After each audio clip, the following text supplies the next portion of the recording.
In the very heart of Africa, deep in the forests of the Congo Basin, where climate, landscape, and nature reign supreme,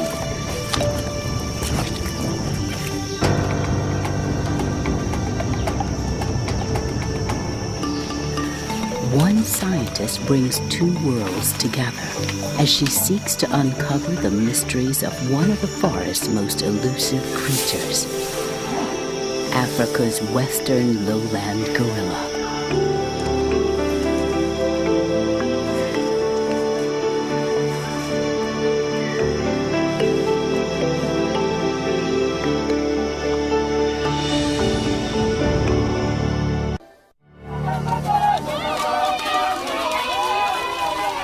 The Mboko-Olangi people in the Republic of the Congo tell a legend about the creation of the world. The earth was born of fire, and fire gave birth to the forest.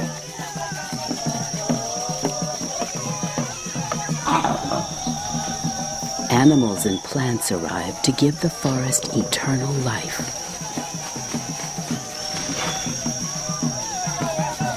Then people came.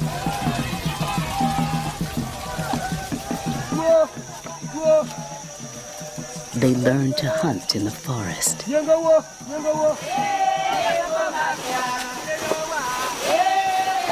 and to fish its rivers and streams. In time, the people prospered. The forest gave them life, and they were thankful, paying homage in their rituals to the forest and all its animals, including the great apes.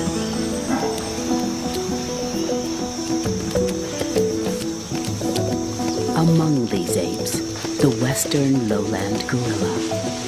It's the one we think we know, the one we see in zoos.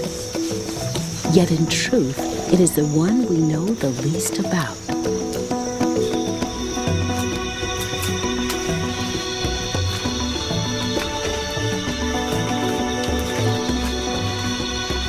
Dr. Magdalena Bermejo and her husband, cinematographer Herman Iera, want to do what no one has done before: follow a group of western lowland gorillas and document their daily lives.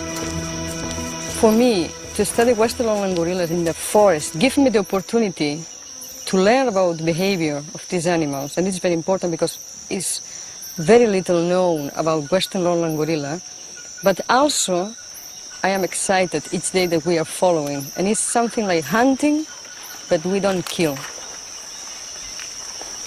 Bermejo actually began her journey to the heart of the African forest as a little girl growing up in Spain. Like most of us, she first saw apes in circuses and zoos. But from there, her interest only grew.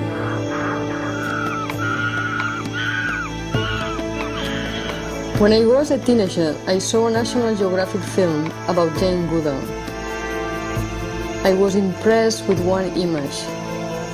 The image was of a group of chimpanzees living not in circuses and zoos, but naturally in the wild. The film changed Bermejo's life, inspiring her to study apes in Africa, just as Jane Goodall was doing.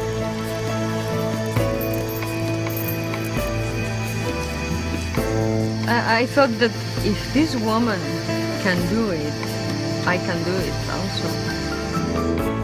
Less than a decade after seeing the film, Bermejo was in Africa studying chimpanzees, not the typical career path for a young Spanish woman. Her independent spirit captured the heart of a young student, Herman Iera. When I was young, I dreamed of living my life in the wild. I didn't want to work for a big corporation. Magda led me in the direction I had dreamed about. Now, after 12 years of studying primates in other parts of Africa, they arrive in the Republic of the Congo, determined to uncover the secrets of western lowland gorillas.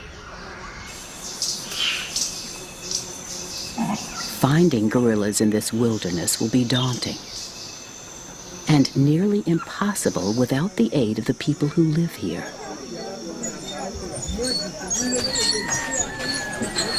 But when Magda and Herman arrive in the Congolese village of Langi Langi, they encounter fear and distrust. A distrust of foreigners rooted in history, and a long-standing fear of gorillas rooted in legend and reality. I was afraid of gorillas because once a gorilla almost killed me.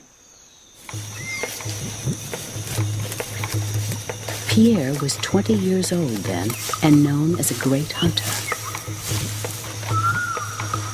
One day, while out collecting bark to repair the walls of his home, he unwittingly crossed into the territory of a gorilla family group.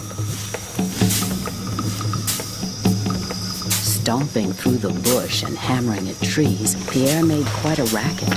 A racket at least one gorilla may have interpreted as a threat.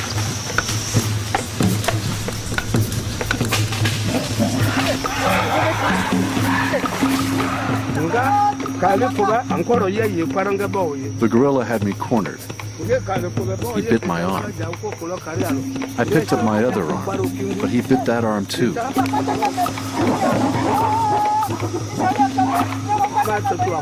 The gorilla's arm was around my neck. My hand was already in his mouth.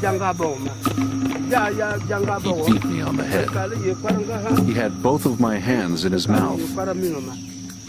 I called out my father's name. The gorilla let me alone and left, but he had eaten my fingers right down to the bone. This is why my hands are deformed.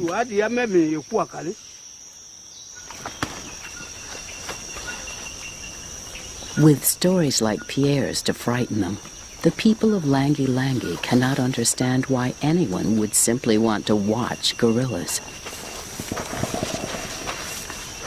But every morning, Magda and Herman set out from the village to do just that, returning each evening to discuss their notes and observations. Their diligence and commitment does not go unnoticed, and gradually the people of Langi Langi begin to trust them. Then, after more than a year of living in the village, they are told a remarkable story. A story about a legendary place deep in the forest, a beloved village called Losi.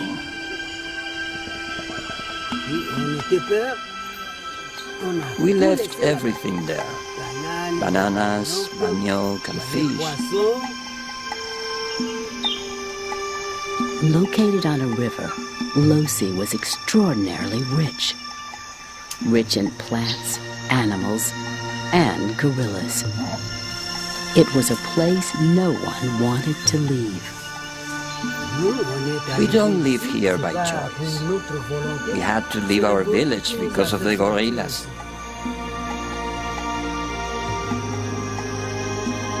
As the story goes, 50 years ago, French colonialists ordered the people of Losi to track and help capture baby gorillas. But gorillas are fiercely protective of their young, and the people believe that kidnapping their babies will be an invitation to attack.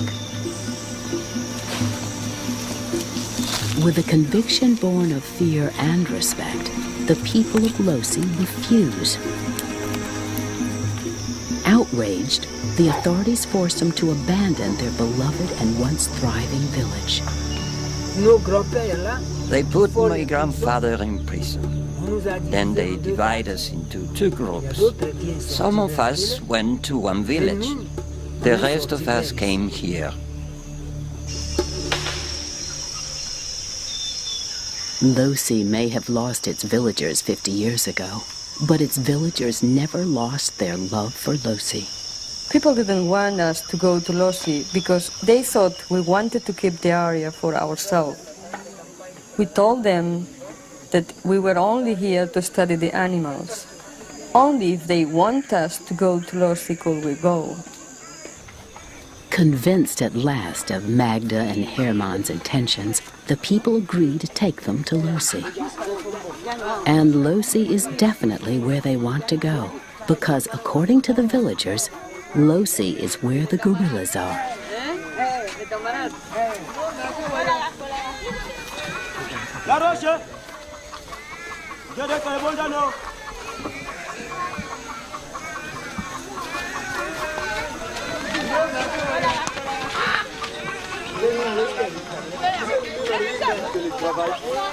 By the time they set off, nearly everyone from the village is helping out.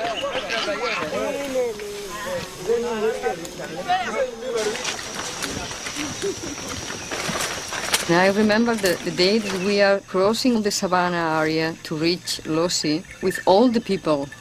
I think that was all the members of Lengi Lengi.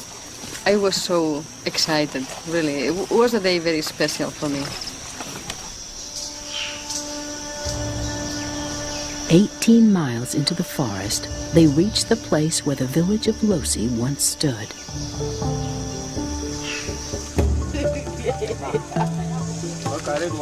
Once there, the people build a traditional house for Magda and Herman.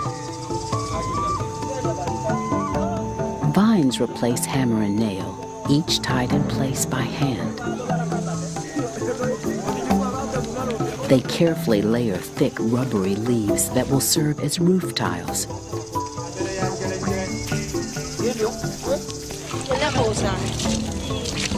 The women make mud to plaster the walls.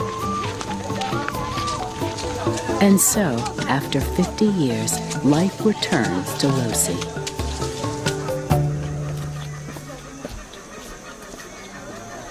Everyone quickly settles into a routine, almost as if the people of Losi never left.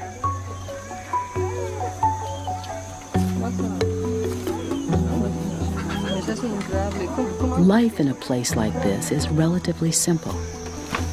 With few exceptions, what you can't find or fashion from the natural materials at hand, you simply do without.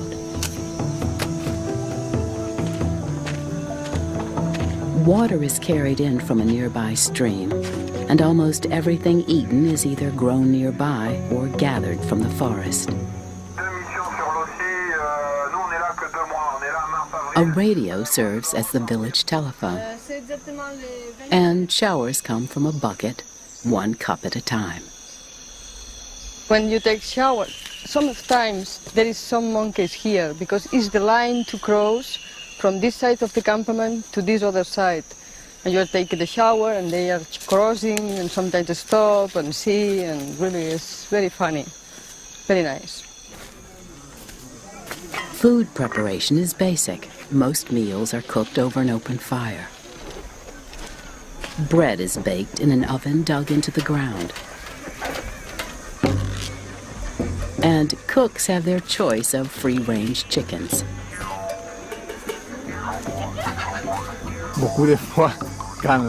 Many times when we're hungry, we think of things that we eat in Europe. It is true that we always dream of things we do not have. But you don't change your life just because you have to eat lentils.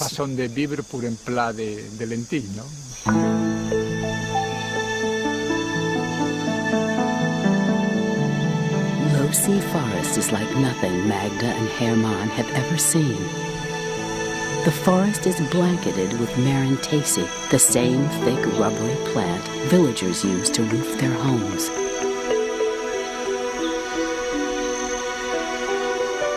Its proliferation here is the clearest evidence yet that this is prime gorilla country, just as Langi Langi's transplanted villagers said it would be.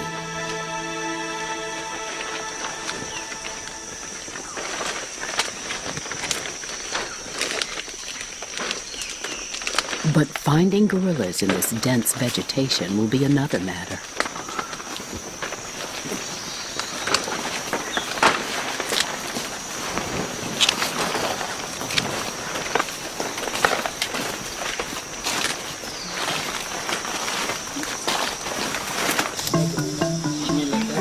Local hunter-trackers work these forests all the time, and every bit of their skill and experience will be needed out here. The trackers is very important. If you lost all time the group and you find each group one time a week, you can stay 20 years and nothing. Eventually, the trackers will have to find a guerrilla group and stick with it, adapting their skills to a new purpose.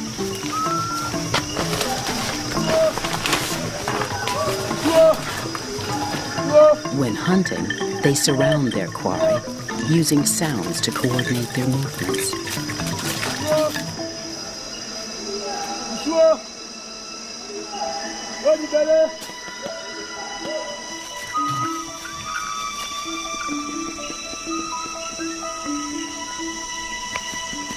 Once an animal is located, it's cornered and driven to the nets.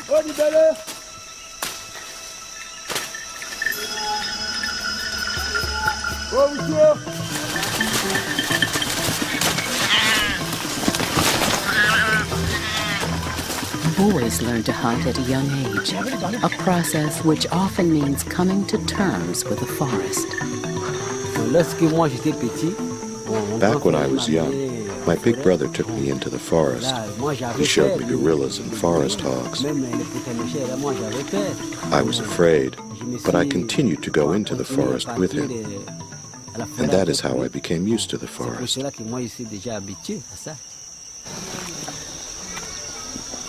Zephyr Nokoko is known as an excellent hunter-tracker.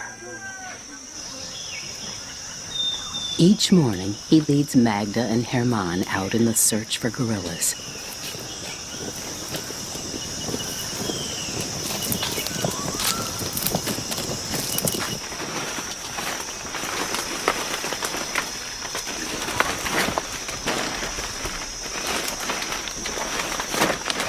The first clues they find are sleeping sites, places where guerrilla groups have spent the night.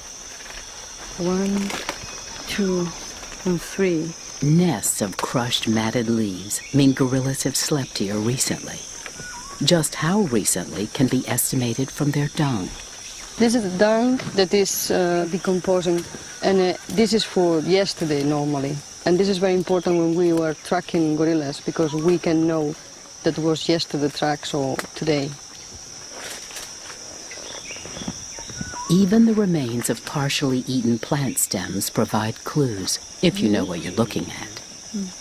And when it's not today, it begins to be a little brown here. And it's more brown if it's 2 days, 3 days, or 4 days.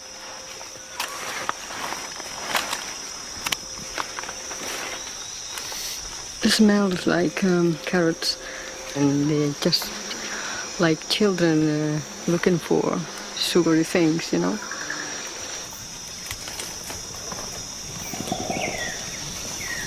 But after days of chasing clues in the forest, they've only caught glimpses of gorillas. To aid in the search, the village elders decide to call on the ancestors.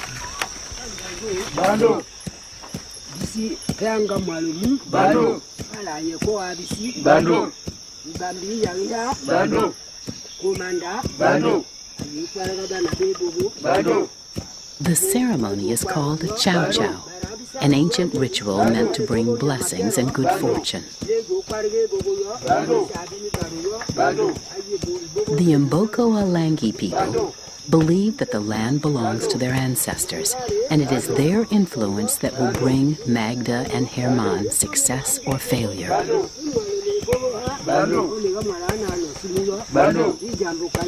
We have come here to find many gorillas. We are the children of Lucy. We come to see the gorillas. We want to know many gorillas. The ceremony ends with a dance dedicated to the spirit of their ancestors and to the gorillas. We were skeptical, but we understand that it's necessary when you work with people in a place that is not your own place. You need to make an effort to understand, to respect them.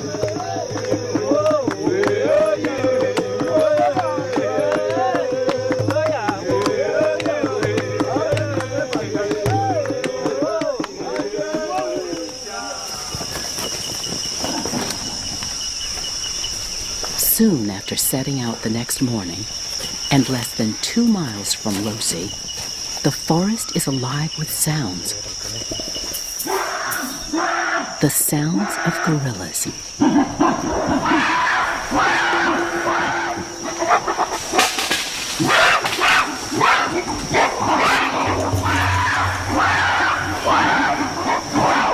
They announce their presence with grunts and chest beats.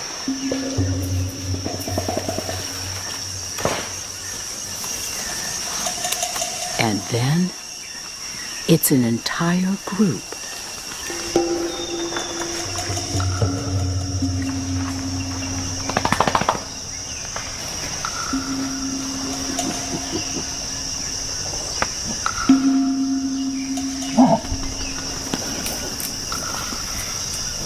They stop.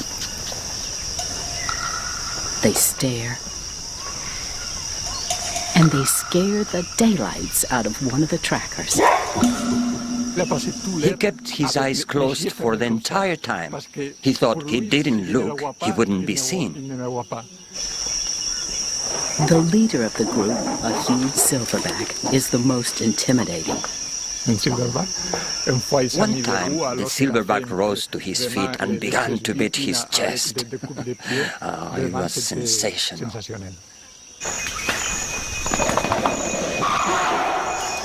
As suddenly as they appeared, the group disappears, vanishing into a wall of green.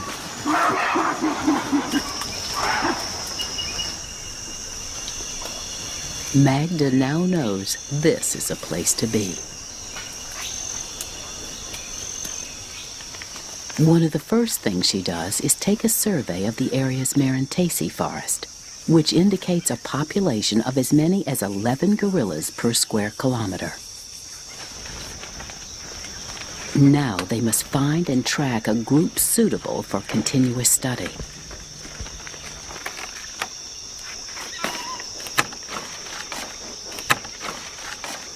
In the noisy undergrowth, Magda and her trackers adopt techniques to minimize the disturbance. Garden shears replace machetes, and Magda insists that they tread lightly, especially when around the silverback. And they want to show to the others, now I have decided to move, and to show to the others that he is the leader. He walks like this. And you make noise like this. You show to them that you want to be the leader also. Then when we walk and we are close to them, we make like this very slowly. And now he knows that you are just moving with the group. Out here, gorillas dictate the rules of the game.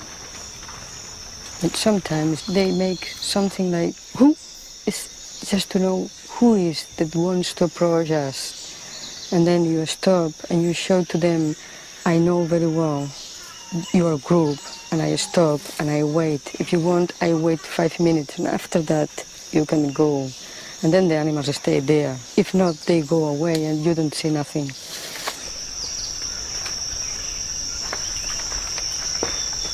Magda and Zephyrin use gestures instead of words as they make their way through the forest.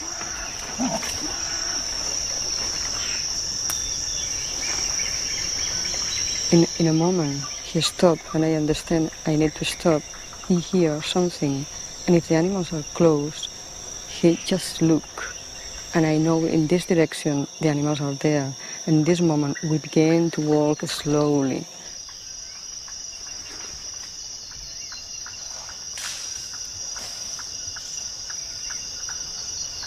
A slight move of Magda's head tells Herman he can come forward with his camera.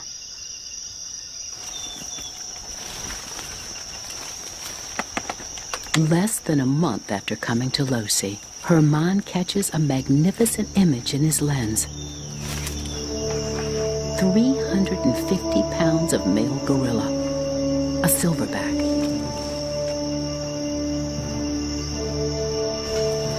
They decide to call him Apollo.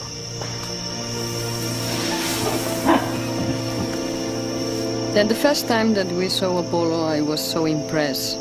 It was really incredible. And he watched Herman and me, and he was so curious.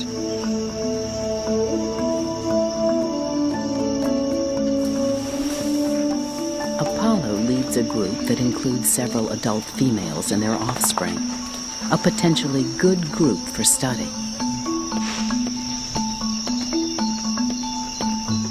Older group members, especially females with young infants, maintain a safe distance from the humans. Some of the youngsters, on the other hand, seem less cautious and are willing to go about their business in full view of Herman's camera.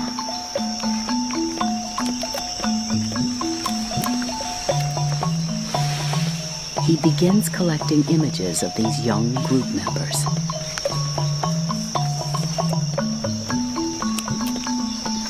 The video is like a family album. When things happen in the field, they happen very quickly. But with the video, you can look at the gorillas over and over again and study their behavior. Each gorilla has a personality and style of its own. Some are mellow, some are playful, some are more rambunctious.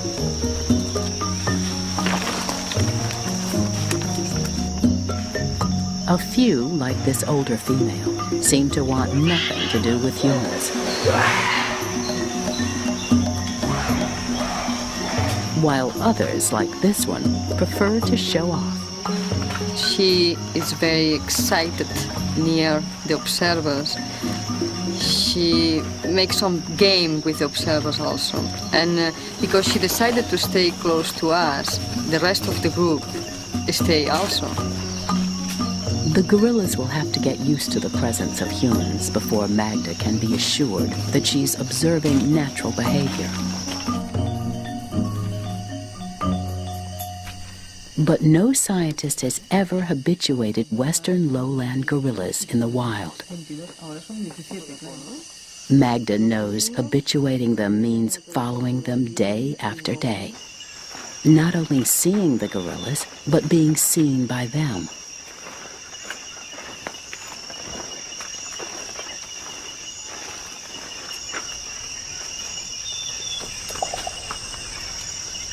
And out here, a gorilla can be 15 feet away and nearly invisible. You can stay in one place like this, and the animals are just walking slowly. And in one moment, suddenly, this is the one wonderful thing, one begins to climb. And then, in one moment, 5, 6, 7 individuals can be seen, and this is very special thing.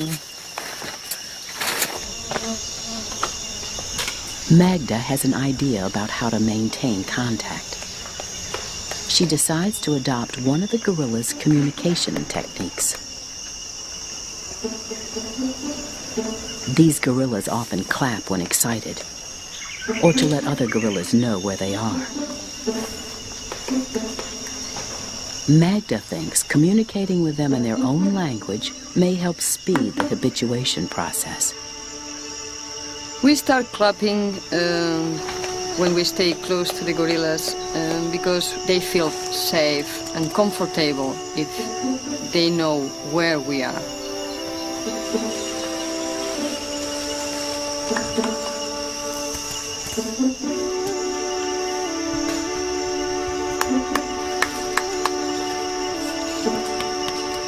Some of the youngsters use clapping with observers just to interact with us. It's a game. Once they know where the observers are, they go off to do what looks suspiciously like play. Western lowland gorillas are climbers, For them, the forest is a giant jungle gym full of ups and downs. Infants especially, it's difficult for them to climb trees, and they need to learn how to move in different positions.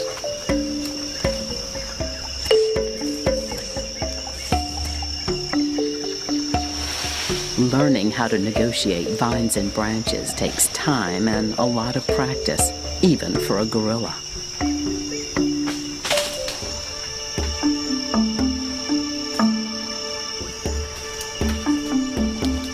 As a young gorilla's weight increases, these exercises become more serious.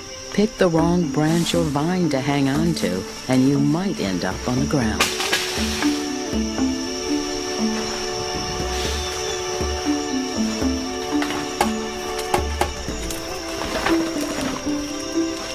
Youngsters like to build day nests up in the trees, bending branches to their purpose and ending up with a fine place for an afternoon nap, provided you first tested the branches for strength. Already, the gorillas appear to be acting more naturally. Good news for Herman and Magda. And for the new generation, they are born and they see the observer at first, and for them it's really very natural that the observer is there. You are there, but the animals forget completely that you are there. Magda and Herman begin to observe more interaction between group members.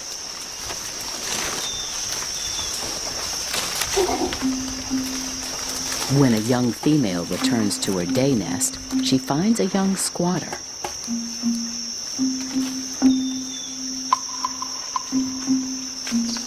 The squatter stakes her claim by bending another branch to augment the nest.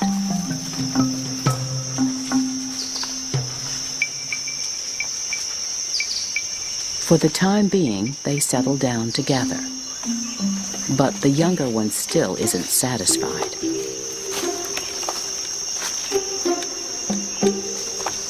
She pokes, she prods, and generally makes a nuisance of herself.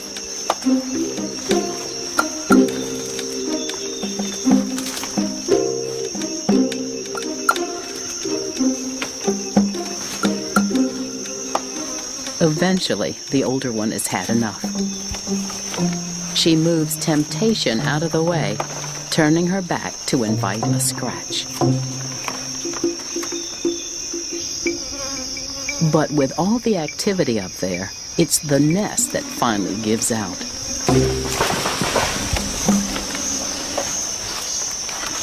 The gorillas now seem more comfortable around humans, but the humans are having problems of their own. The animals decided to rest during 2 hours. It's really terrible. Sorry, but I have one on the eye. Sweat bees, swarms of them. They come out in the afternoon, hungry for the salty sweat of overheated bodies. You know, you need to be patient, but sometimes it's difficult, you know. Herman, it's difficult. Very difficult. And the forest has an almost endless supply of such torments. The sting of this inch-long ant burns like a hot, piercing needle.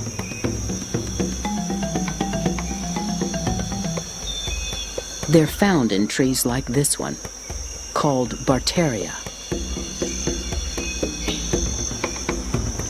Local gossip tells of adulterous wives being tied to the ant-infested trees as punishment for their crimes. Believe me, the first time they bite is very bad. The first time it's like a bee sting. Your finger swells for a few days, but after a time you build up an immunity and it isn't so bad. Experienced trackers know to avoid this tree. Novices usually don't. You are very naive. You stop to look at the gorillas and you put your hands on the tree. That's the moment they bite. The pain from their sting lasts hours, maybe even days. But Losey Forest harbors more insidious threats. Voilà. Ça, c'est...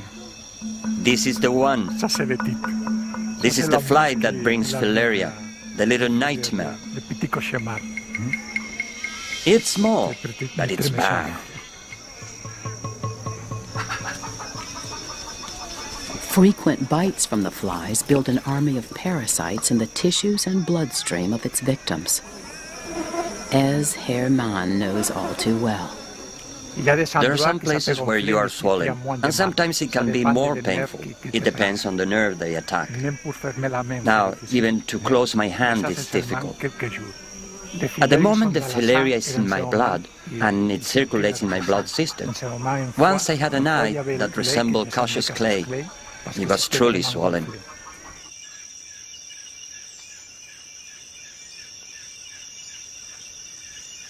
In the forest, night can be even more dangerous than day. And there's no guarantee your sleep won't be interrupted by creatures crawling through the dark. This army of ants is on a nocturnal hunting safari.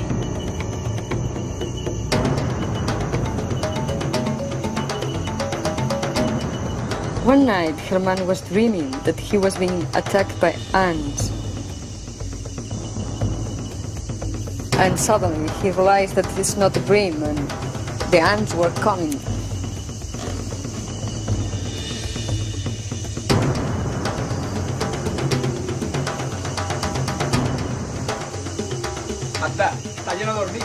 But I am sleeping. I don't feel nothing. And in one moment I hear some noise and he get up and cry and I say, I stay in the bed.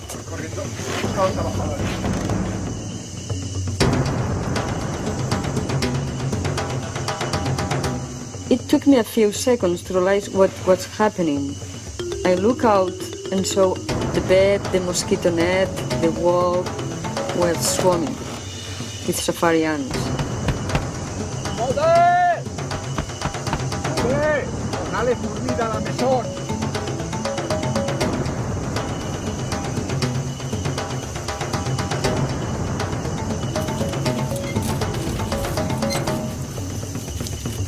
There is no time to waste.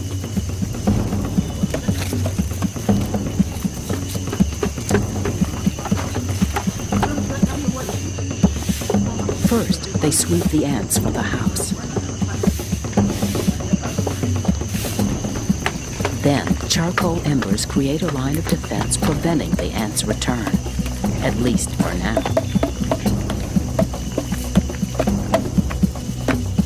Fire drives danger back into the forest.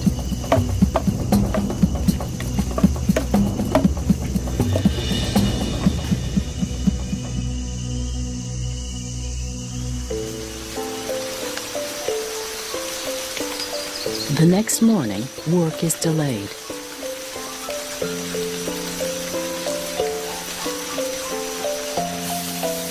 Many things at Losey require a great deal of patience. Waiting out the rain may require the most.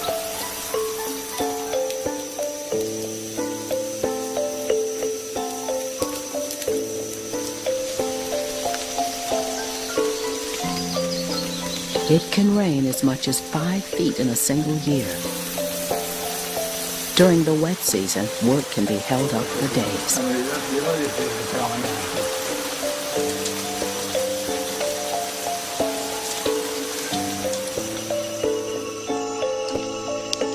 Today, the rains end early, and Magda wastes no time in getting back on the trail.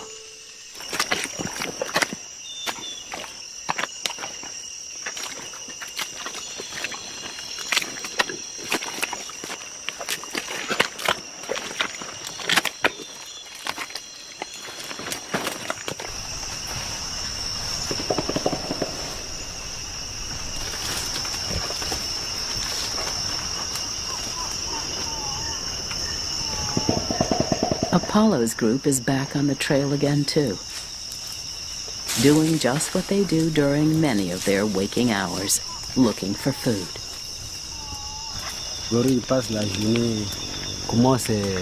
I'll tell you how gorillas pass the day.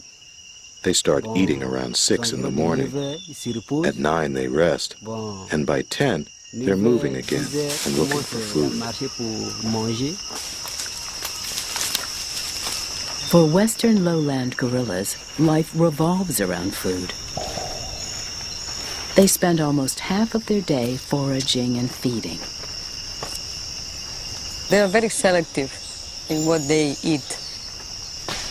When they are eating on the ground and you see this marantasi, you think it's full of food. This is true, it's full of food, but they choose what they want to eat.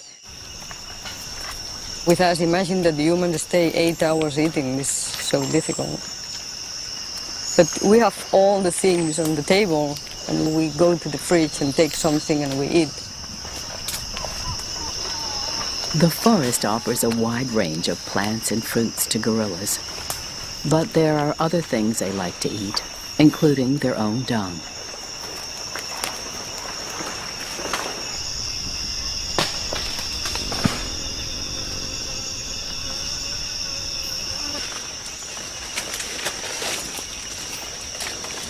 Magda and her team are now able to approach Apollo's group without alarming them. In fact, most of the gorillas go about their day-to-day activities as if Magda and her team aren't even there. When Magda first began at Losi, the gorillas were always wary in open spaces. When observers were nearby, crossing trails caused panic. That doesn't happen anymore. I remember this observation the other day with Maya stopping on the trail, and she forget completely that we are there, and she is interested to follow the fly of a bird, you know. It's something magical. Sometimes when I am following the animals in this Marantasi forest, I need to see the sky and follow something. And for me it was a little similar. Once the gorillas cross the trail, Magda and Zephyrin give them some space. But finding the group again can be difficult. He needs to know, because some ones cross on the other side and some others cross here. And now he needs to decide which the bigger part is, just to follow. And I asked him how he knows now that the others cross here.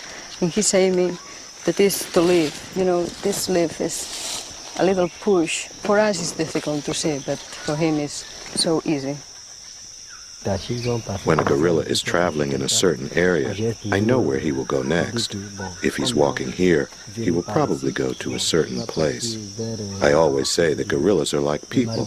When they are in a certain area, they know which trees have fruit for them to eat.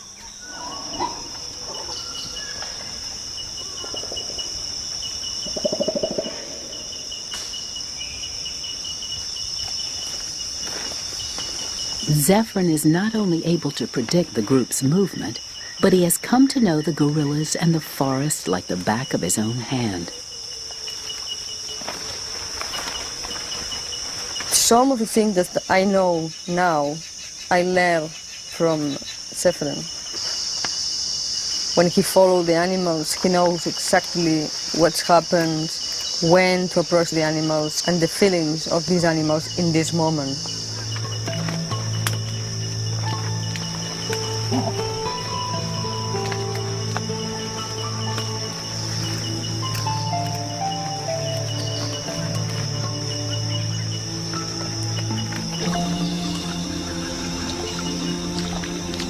Then, one day, after nearly 5 years of tracking and observing Apollo's group, their teamwork pays off.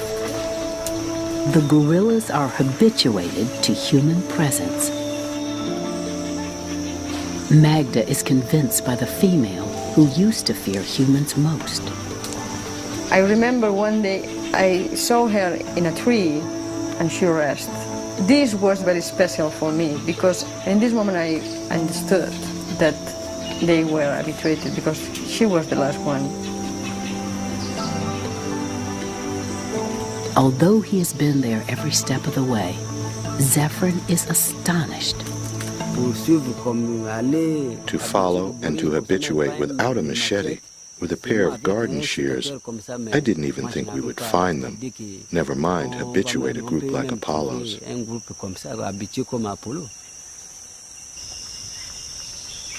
But they have, and what Magda has accomplished has never been done before.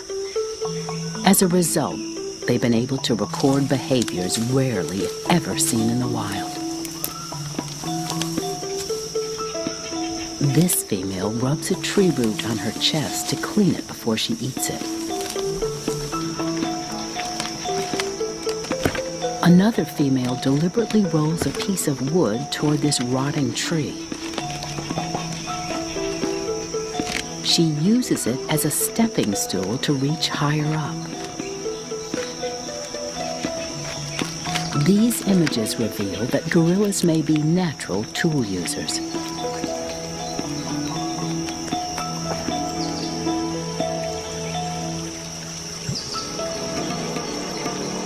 Because she's able to spend as much as 45 hours a month observing gorillas, Magda is gaining insights into the workings of Apollo's group.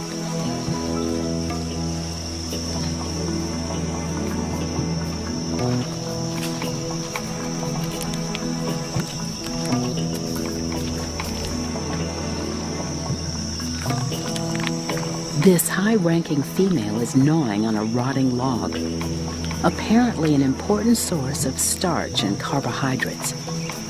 So important, in fact, that the rest of the group are lined up in descending order, each one waiting patiently for its turn.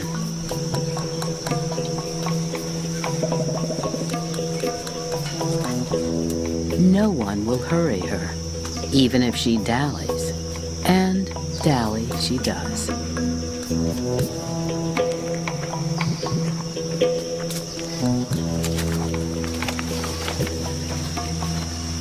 Now that Magda has demonstrated an ability to get this close, the challenge will be to keep a safe distance. If you feel that someone begins to come very close and wants to touch something or touch you, I think you need to say stop. And this is the hard thing, because you want to observe the animals and you need to say, no, I stop here now. Gorillas are at risk of catching human diseases if we get too close. Habituation can also make them more vulnerable to poachers. Recently, 3 gorilla carcasses were found just a few miles from Losi. The people of Lengi-Lengi, with support from EcoFac, the European finance conservation group that funds Magda's project, have set up anti-poaching patrols.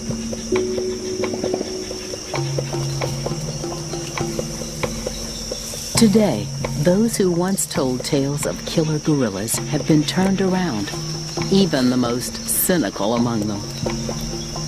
The gorilla attacked me because back then they weren't habituated like today. Now we consider the gorillas something to conserve. We want to save them. The people of Lengi-Lengi have become conservationists in their own right. They've successfully petitioned the Congolese government to make Losi a sanctuary where all hunting is banned.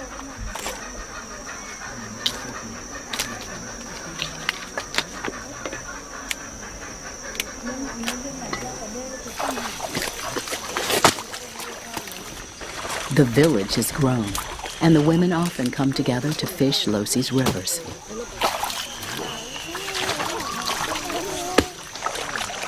They fish the way their ancestors fished for hundreds of years, building dams and bailing a portion of the river dry.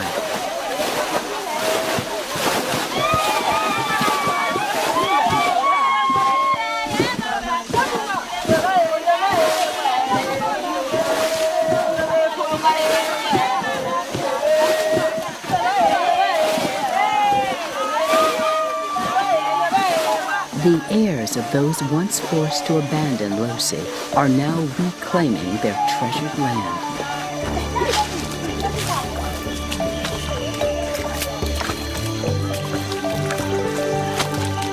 The bounty of the forest has been restored to them. And this time, they are prepared to coexist peacefully with all the animals that call this place home. A feeling inspired by Magda and Herman's work. Ça, c'est la famille d'Apollo. Et on va commencer pour les enfants d'Apollo. Ici, vous voyez, il aime beaucoup jouer avec tous les nouveau-nés, comme nous. Alors je vois que ce mélange. I believe it's important to include the local people in our Je pense research. que c'est très important. When we show them these films, they say that the gorillas are like us. Lui aussi, Orfeo, il est un petit mâle qui... Je crois que quand Apollo il sera très grand, très vieux, c'est lui qui va prendre sa place. Ça, c'est pour dire... This isn't just entertainment. You see, they are very interested in what they're watching. They respect the gorillas. They even talk about Apollo as though he's another person in the village.